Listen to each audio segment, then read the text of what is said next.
if I've understood the question, how do I respond if markets fall just before I retire? And it's everyone's worst nightmare. It's actually their worst nightmare if it falls after they retire. But let's assume it falls before they retire. So let's get the elephant out of the room. Markets are going to go up, markets are going to go down. It's going to be natural. So depending on the extent of this, it can be seen as an opportunity or it can just be seen as noise. It just is something that happens.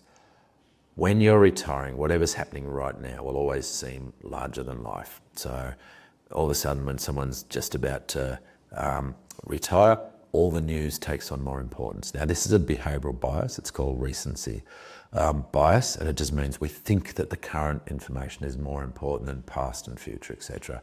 And it's just not true. But it will feel that way, so it's completely natural. So we've got to get context, we need people to help us put the market in context to where it is historically. Now, if it's before you retire, it might bring opportunity. So we like to coach people to think about market downturns as opportunities and market booms as times to be careful, instead of the opposite way around, where people panic when markets go down, or they get caught up in the hype when markets are going up and speculate. So trying to get them to think the opposite. Ultimately, it gets back to big picture, your planning. So we firm advocates of what we call real financial planning, which is what are your goals? Where are you now? Are you on track for those goals? What are the strategies you've got in place? And revisiting your plan. And your plan will take into account the normal fluctuations of the market. Now, if you're about to sell a property, or if you're about to get a lump sum payout, or if you're about to receive an inheritance, the market going down is a massive opportunity. And being able to buy in a dip will hopefully give you a chance to see that then rise, and you'll get some good gains early. Over a lifetime, these things tend to average out.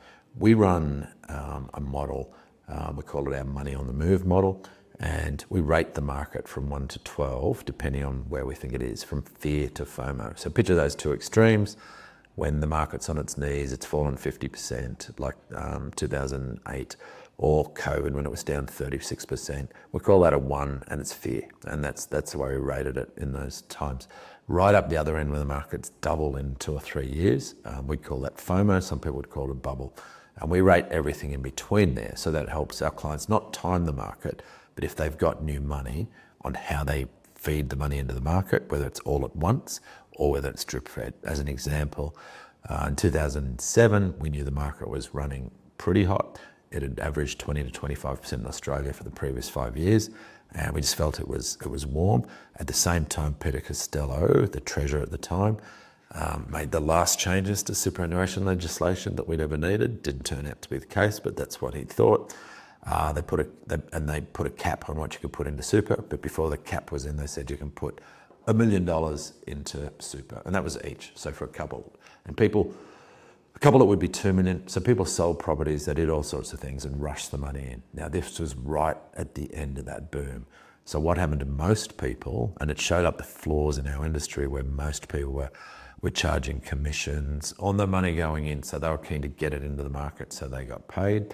We were fee for service, and we didn't know what was going to happen. We knew when the market gets hot, it's probably going to get cold at some stage. We never know by how much, but we were spreading that money over 2 years at that time.